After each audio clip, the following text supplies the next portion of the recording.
Well, I got a few different things to show you guys in this little video. A couple different things I'm trying out to try to improve my efficiency and standardization.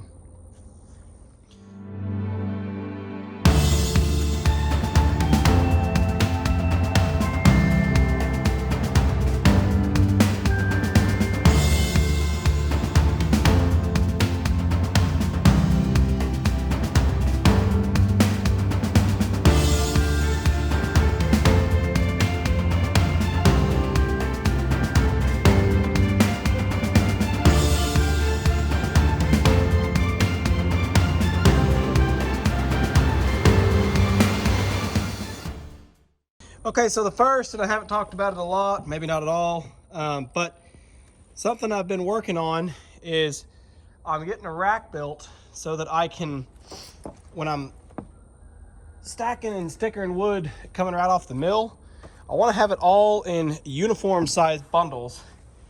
And if not uniform height, at least uniform width. And that width is going to be 30 inches. So I've started cutting all of my stickers at exactly 30 inches. And that becomes a rule for me that if the stickers are cut longer than 30, I'm gonna try to stack it wider than 30. I'm stupid like that. I'm gonna always try to cheat.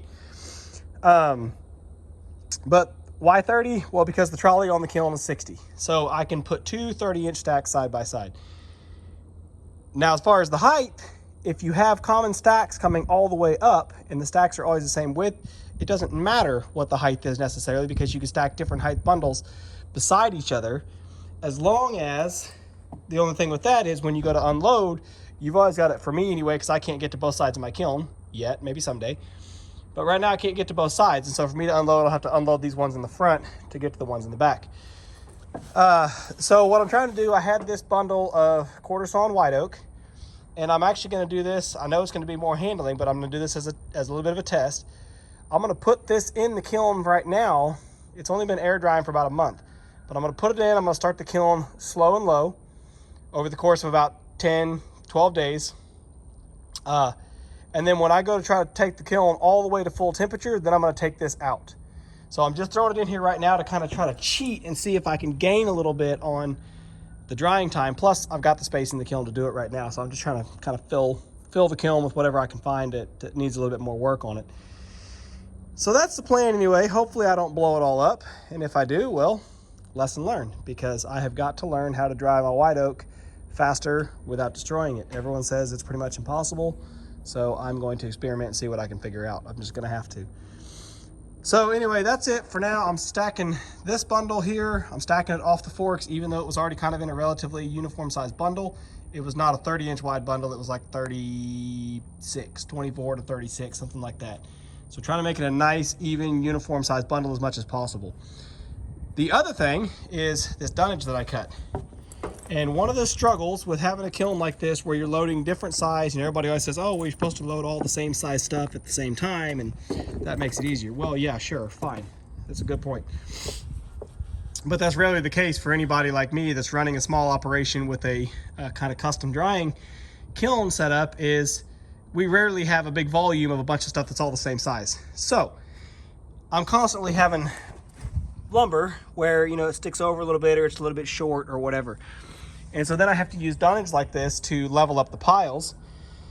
And historically I've had a couple of mantles and stuff like that was just big blocks of wood that I used. But I don't want to go load all those back in again because they're heavy and awkward.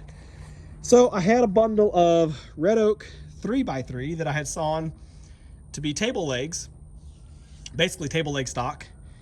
And I went ahead and cut that whole bundle at 66-inch long and 33-inch long. Now, why not 30 and 60? Well, because I do like to have my stickers stick over a little bit when I can. That's just something I've done, but I think I'm gonna work away from that. But for right now, I cut them at 66 and 33. They can stick over 3 inches on each side of the trolley, still clear the door, no problem. So I cut the whole bundle. Of course, you know, normally I'd be like, oh, I'm only gonna cut what I need. Screw it. I cut the whole bundle. I've got some extra over here. I've used a ton of them on here. And I did that almost as a discipline to myself. Just cut it, use what you need to use. I have way too much red oak out there in the yard right now. If I need to go cut another bundle of red oak 3x3s, I can do it in an hour or less. It's not a big deal. So I kind of made myself I said, just do it. Just cut it all up. So I cut the whole thing. I'll get all this picked up, put it on a pallet at least, just so it's tidy and organized. And not just laying there on the ground like all this crap crisscrossed in. I threw all this here thinking I was going to use it from the ground level, and I may still use it here on the front. But anyway, the dunnage, that's super cool. I like the way it looks. It does waste some space, obviously, and it does open up a consideration for airflow bypassing. So I may need to, you know, look at putting some blocking in between, or just tack some cardboard on, just something so the air doesn't shortcut through that big hole in the middle of the pile as much. You still want to try to get your air moving around. And unfortunately, there's no real way to know. You can't see inside the kiln. You couldn't see the air even if you could. So there's not really a way of being able to physically see where the air is going, other than when you go to unload your kiln, you're going to find spots where it's not as dry as it should be, uneven drying pattern, and then you're going to know that, well, you had a problem. And but next time you load the kiln, you're going to forget. So anyway, I'll find something to put in there, put some blocking in there, or stuff some fiberglass in there. I don't care, just something to block the airflow through those big gaps. But then the point is, and see, I actually cut here, so this is why 33s, because I had 66s. But if I have a 66, when my forks are going to come in here and here, and if I had 66 all the way across, I would hit these two middle ones with the rack of with the frame of my forks. Without hitting those, I can reach all the way across the lower level and get this higher level. So I cut those two middle ones at 33, and when I stack the other pile beside it, I'll put those two in there. That way, when I remove that front pile, I can remove those two and have them out of the way of getting to these. Anyway, yeah, I think the dunnage looks super cool. I like it. I'm really excited to be getting this 8/4 white oak in. It'll be not the first 8/4 that I've done, but the first since I've learned some stuff. It is the first 8/4 quarter sawn white oak that I'm doing. I've done some 8/4 quarter sawn red oak, but I'm going to be really excited to have this white oak in my inventory and available. So, and again, it's not going to get completed on this run, but basically I'm going to try to sneak it into the kiln when I can, whenever I'm on these low power kind of warm-up cycles. And then once I get it down to where its moisture is below about 20%, then I'll be okay with grabbing it and throwing it in on full power mode to finish it off when I need to. That's kind of the goal, is start building some green and some dry and some partially dry, and start having this rotation to where I have options of stuff to grab and throw in as needed.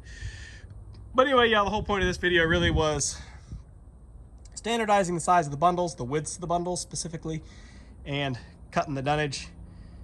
Do it. If you guys have one of these kilns, or if you have any kiln, if you're struggling with that like me, just do it. Just own up and do it.